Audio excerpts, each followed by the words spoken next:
It's Will Longbottom to kick off. Back to Jake Lawler. Lawler long down the right wing as usual from the kick-off, but it's straight through to the Stockton goalkeeper. Difficult to know what to do with a free kick like that in these conditions. Yeah, because he's not, again, he's purposely not put much on it, and it's gone straight to the keeper, so really going to have to be delicate with these passes. Oh, it's a dangerous through ball. Michael Sweet was onto it. He was slightly wide angle, and Joe Cracknell made a competent save at the near post. On the right side. It's now with Leo Farrell, who plays a tremendous through ball. Oh, a tremendous through ball to Jordan Thewlis. Jordan Thewlis' first touch wasn't the best, and he was closed down by Nathan Harker. He tried to dink him, but Harker saved it. But that's clearly the best chance. It was a brilliant ball by Leo Farrell inside the right back for Jordan Thewlis to run onto, but he was stopped at point blank range. Yeah, and we do indeed. It's a near post corner, headed home by Jameel Ible, and that's the second time we've had a Jameel goal from an Adriano Marquis. Was it against Whitby? I think when it was exactly the same move, near post run, near post corner. Great challenge by Prince. Ball through to Gabriel Johnson now. Jordan Hughes on the edge of the area, but he's crowded out. Now wide to Liam Rydalsh. Dinked cross. Diving headed by Gabriel Johnson, just wide of the left-hand post as we look at it. Becker sweeps up the clearance. Charges forward. 1-2 with Prince. He's now inside the Stockton half. He clips it forward towards Gabriel Johnson. He clipped it forward. It was between the goalkeeper Thomas Coulthard who hesitated. Gabriel Johnson got in the first touch, but the long throw comes over, headed on by Thewlis, but across his own goal. Whoa! And it was volleyed. Long throw was headed on by Thewlis right across our goal. His cross is half cleared to Mulcahy, plays it wide to Liam Rydalsh. Wide to Jordan Thewlis, who's also been quiet today. He chips across. He's trying Rydalsh. Sorry.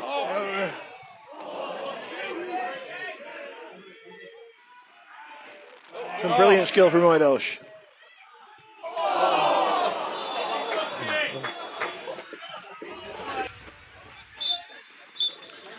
And the whistle goes for half time with the Lions 1-0 up with a goal from Jameel Ible, which was flicked home at the near post from Adriano Mulcahy corner. Game very affected by the wind. We're definitely with a 1-0 lead, but we'd like more, Tom, yeah? And it's played back into midfield and launched forward. Mulcahy gets the first touch on, then Gabriel Johnson heads it forward. Lewis Farrell gets a touch on it. He's got the ball at his feet now. He's barrelling through. And it falls to Will Longbottom, who squeezes the right foot shot just past the post. A great driving run from Lewis Farrell. He was half dispossessed, but the ball rolled onto Will Longbottom on his right foot. He hit a shot to the far post. Comfortably wide, but it was a good effort.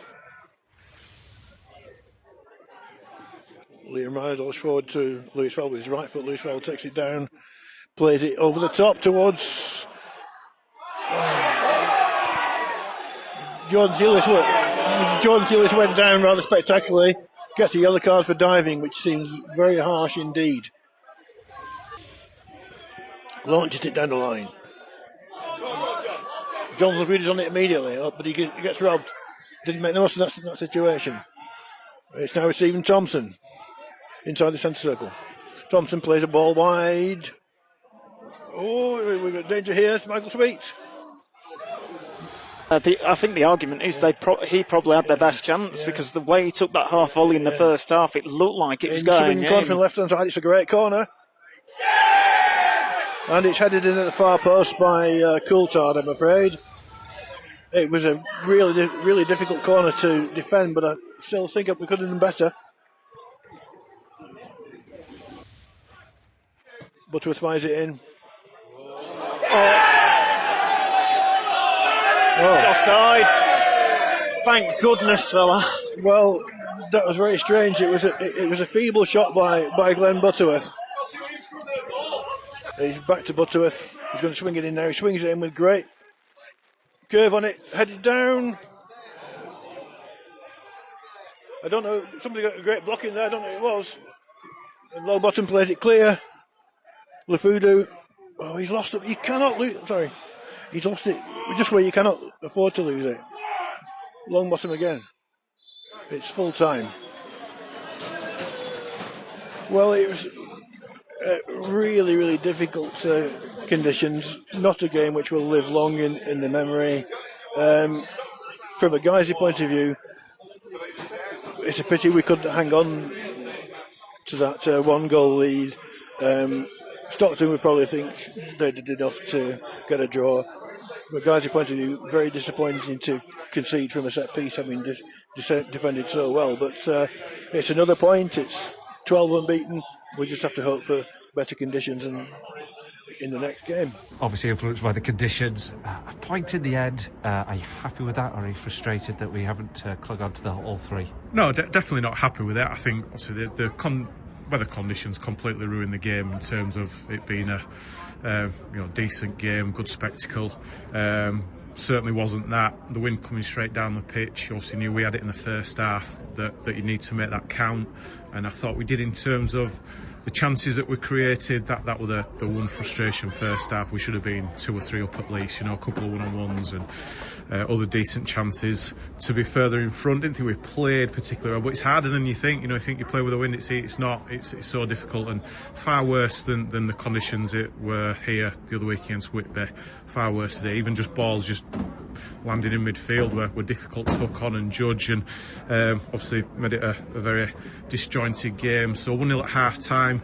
I thought we'd have opportunities going forward the other way. You could bang balls in behind and it'd stay in play and it'd give yourself something to chase and get onto, and that was the case. I thought lads did really, really well second half playing into those conditions. They barely laid a glove on us. Can't recall Crackers having to do hardly anything at all in that second half, and we had the sort of better of the openings certainly early on in that second half, and then obviously there's a couple of one, an absolute blatant penalty that Jordan Hewlett he gets the wrong side of the defender who pulls him back. It's a clear as day penalty and Jordan somehow gets booked. I thought, I'm moaning about him again, but the refereeing standard today was so poor. Libby got punched in the face first half and they got a drop ball from it. It's just some bizarre decisions, ruining games. It just seemed completely out of his depth, to be perfectly honest, because we get the penalty. Like to think Will took it away 2-0, completely different game. But when you're playing against those conditions, you always leave yourselves open to get done with a goal like they scored. Good delivery, just like ours were really good delivery, similar goals. Unfortunately, their lad just gets wrong side of one of ours and forces it in. So disappointed because it weren't like they were banging the door down and looked like they were going to score to concede. So yeah, overall it's 2 points drop really, but I can't fault the lads really for their effort application, the way they've gone about the business. We've had by far and away the better chances, just not managed to take one more that would have got us 2 in front. I think would have won it for us.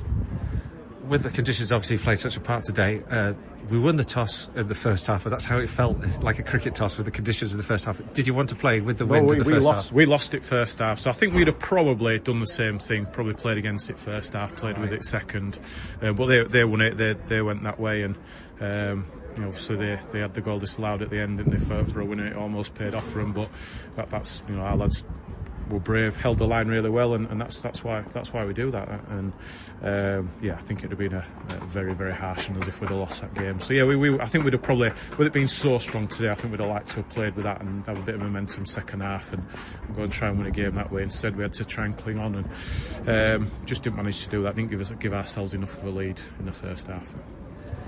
And it's a huge effort, isn't it, in playing into this sort of conditions? How much will that have taken out of the team over the course of the 90? I think we're a fit team. I don't think that'll, plenty of time to recover now, and no game until Thursday, so the lads will keep ticking over, look after themselves properly over Christmas, and stretches that unbeaten run.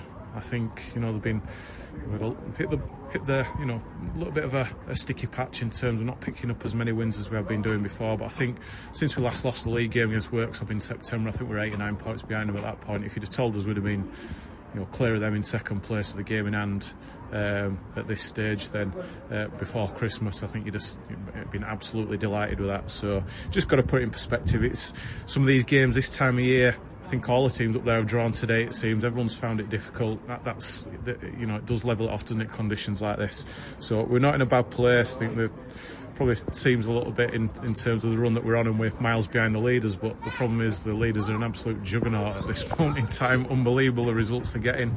Our points tallied have us right in the run on top of some leagues in and around us. But yeah, unfortunately that's not the case this year with them. But just got to concentrate on keeping on going and trying to keep getting good results, stretch this unbeaten run, and try and turn a few of these draws into wins.